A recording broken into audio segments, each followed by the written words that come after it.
அனைவருக்கும் வணக்கம். Post market report பார்க்கலாம். இன்னைக்கு காலையில் ப்ரீ மார்க்கெட் ரிப்போர்ட் வீடியோவில் அனலைஸில் எந்த ஸ்ட்ரைக் எப்படி இருந்தால் என்ன நடப்பதற்கான வாய்ப்புகள் இருக்குது அப்படிங்கிறத பார்த்தோம். அது என்ன நடந்திருக்கு அப்படிங்கிறத பார்க்கலாம். அதுக்கு முன்னாடி இது பயிற்சிக்கான வீடியோங்க. இது மேக்ஸ் மார்க்கெட்டுங்கிறதே மேக்ஸ் தாங்க. அதை பற்றிய நாலேஜ் எங்கே சொல்லி கொடுத்தாலும் இல்லை உங்களுக்கு தெரிஞ்சவங்க யாராவது சொன்னாலும் உங்கள் பக்கத்தில் யாராவது சொல்லி கொடுத்தாங்கன்னா அங்கே போய் கற்றுக்கோங்க. கற்றுக்கிட்டு ட்ரேட் பண்ணுங்க. மற்றபடி இந்த indicator, pattern, moving average, price action, open இதெல்லாம் இன்வெஸ்ட்மெண்ட்டுக்கு பெஸ்ட்டாக இருக்கும். முதலீடு பண்ணுவதற்கு ஆப்ஷன் பையிங்ன்றது இன்ட்ராடேவோட சரி, பொசிஷனே கிடையாது என்னுடைய தியரியில். இன்ட்ராடேவோட முடிச்சிடணும். அப்போ இன்ட்ராடேங்கிறது டோட்டலி எல்லாத்த விட நம்ம மாற்றி சிந்திக்கணும். அதுவும் நம்ம ஆப்ஷன் பையர். நம்மளுடைய ஸ்கில் ரொம்ப நீட்டாக இருக்கணும். அதுவும் ரொம்ப காம்ப்ளிகேட் பண்ணிக்கிற மாதிரி இருக்கக்கூடாது. சிம்பிளாக பாருங்கள். மார்க்கெட்டுங்கிறது ரொம்ப சிம்பிளாக பார்க்க பழகுங்க. ஓகேங்களா?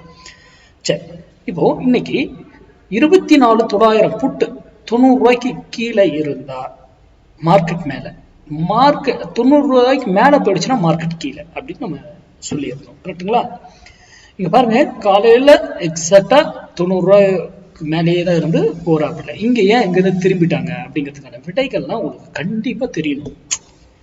அது இவ்வளவுதான். அதுக்கு மேல போறதுக்கான வாய்ப்புகள், அதுக்கு சட்டன் ரூல் இருக்கு. ஏன்னா ஒரு சைக்கிளுக்கு ஒரு வேல்யூ மட்டும் கிடையாது. ஒவ்வொரு இடத்துலயும் போனா அது திரும்பும். இங்க இறங்கிடுச்சு. சரி, எகைன் இங்க என்ன பண்றாப்புல 90 ரூபாய்க்கு இந்த இடத்துல பாருங்க, 90 ரூபாய்க்கு கீழே வந்துட்டாருன்னு நம்ம சொல்லுவோம். ஆனா இதுல நிறைய ஃபால்ஸா ட்ராப் பண்றது இதெல்லாமே இருக்கு. அதெல்லாம் கண்டுபிடிக்க தெரியும். எகைன் 90 ரூபாய்க்கு மேல வந்த உடனே மார்க்கெட் என்ன இருக்கும்? ஃபால் ஆயிருக்கும். இவரும் ஏறி இருக்காரு. கரெக்டுங்களா? சரி, எகைன் இவர் ஏன் இங்க போயிட்டு ரிவர்ஸ்ல இங்க திரும்புறாரு?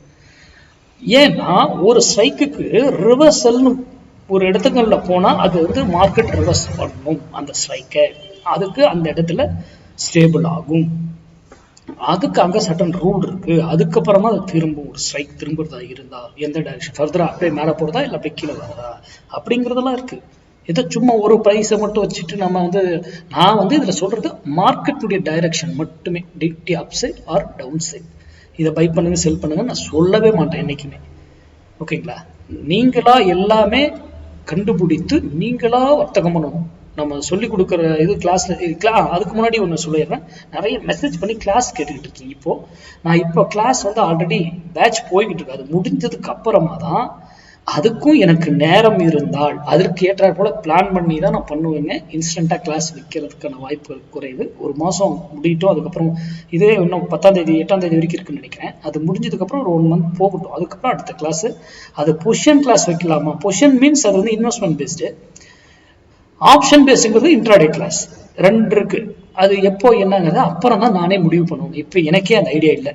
ஓகேங்களா? முடிவு பண்ணும்போது நான் யூடியூப்ல அப்டேட் பண்ணுவேன். அப்போ நீங்க கேட்டு தெரிஞ்சுக்கிட்டு உங்களுக்கு அதுக்கப்புறம் நிறைய என்னுடைய ஒரு சில ரூல்லாம் வச்சிருப்பேன். அதெல்லாம் கேட்டு தெரிந்துக்கிட்டு அதுக்கப்புறம் கிளாஸ்க்கு வரணுமா வேணாமான்னு முடிவு பண்ணிக்கோங்க. ஓகேங்களா? நன்றி, வணக்கம், வாழ்க வளமுடன்.